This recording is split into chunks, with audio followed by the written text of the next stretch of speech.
shit, did you see that? Who pressed mute on Uncle Marcus? That is what we are going over today for the FMV archive to find out if this is a game that you should be adding into your game library. This is pretty readily available. You can find this just about anywhere. Xbox, Steam, PlayStation Network. You can even play it on the iOS. You can play it on your iPad. You can also play it on the Nintendo Switch. This game is about 15 bucks most places. I got it on sale for 4 bucks. This game goes on sale quite a bit. It's been out since March of 2022, so it's been around for a while. This is a 71 on Metacritic and mostly positive rating on Steam. And it tells the tender tale of Uncle Marcus. He is your favorite uncle. He's just been poisoned though. Sure, we've seen it before, but have we seen it before where you have to figure out who in your family poisoned Uncle Marcus to maybe steal his business or just to get him back because he's an asshole?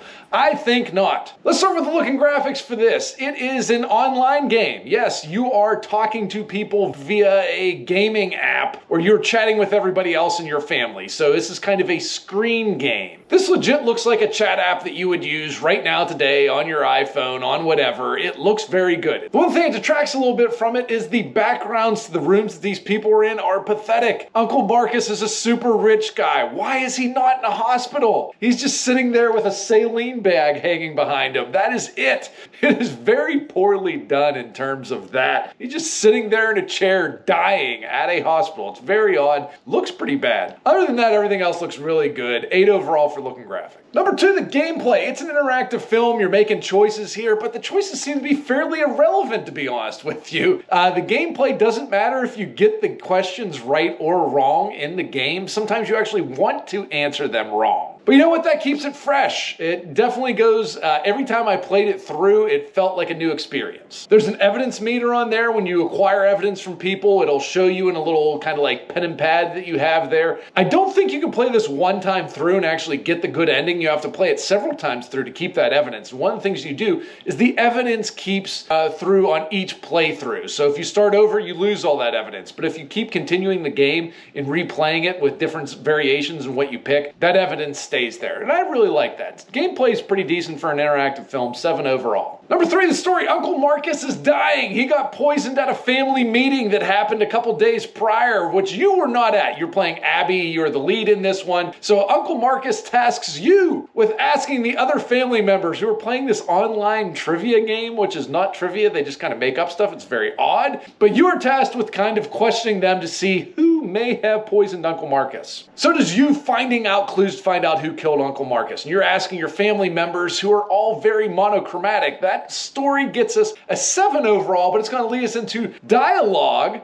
number 4 category that we go over. Those monochromatic characters, they're all the same. They're all annoying assholes that you do not like, that you do not want to be around. They all have the same tone to them. As one of the things they will teach you in writing class, you have to have these people sound and look different and have different emotions. If every player is the same, if every character in this is the same, it's not going to be very interesting. You hate everybody in your family, and that's all kind of for the same reason. They're egocentric assholes. That doesn't make it very much fun. It makes it kind of boring to talk to these people. It is just easy writing to do it this way, and I don't like the easy way out. 2 overall for dialogue. It is not good at all. Brings us to number 5, the consequences of your decisions. Does it matter what you pick? Hell yeah, it matters what you pick. Actually, the conversations are very different depending on the answers you give, and the answers that people will give you back are very different. So this is how you find out clues. You go through different story paths to get different evidence, to get different clues, to accuse the right person in the end. And there's an ending for each one of these people, which I really like. Plenty of different variations to play this game. Consequences is easily a 9 overall. Number 6, the acting. You may recognize Al Weaver. He's one of the people in here who is also in The Complex, another game that we reviewed. Abigail Hardingham, she's very good. She is the lead in this. She plays Abby,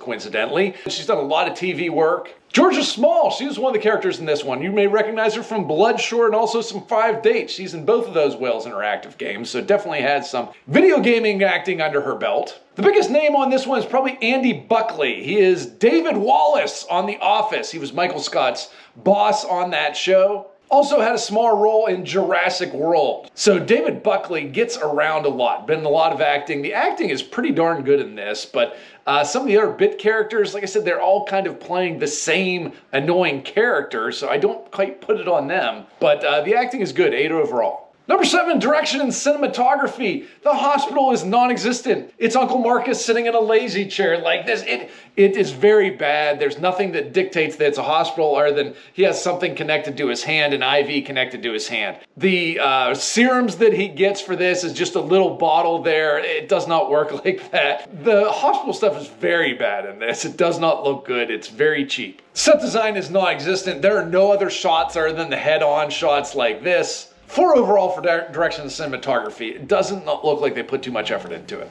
Number 8, the music. It is very good. It has that very light, airy, Sherlock Holmesy, detective mystery type of theme to it. I think it's really good. A lot of flute.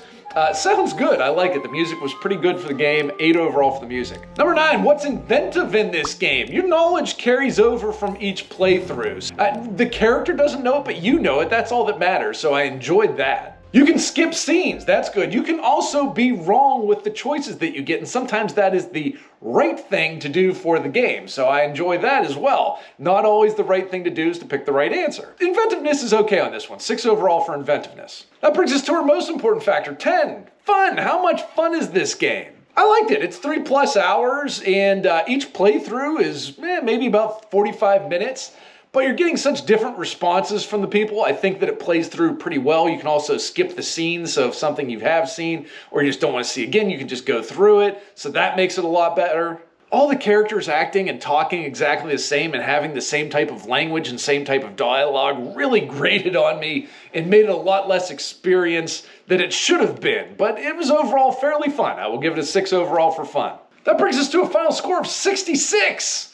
But is this a game that you should be adding into your library? Our final verdict, if you are an interactive film person, if you're a mystery person, I think you'll enjoy it. The writing is pretty shabby, the dialogue's not great, but the acting is good enough even though they're playing very dumb characters to pull the story along. It's a mystery whodunit, and it is not obvious, okay? That is the good part of this one. It is kind of something that kind of gets dumped on you, and not many clues of that are given throughout the game. It's more of how it happened, other than who did it and why they did it.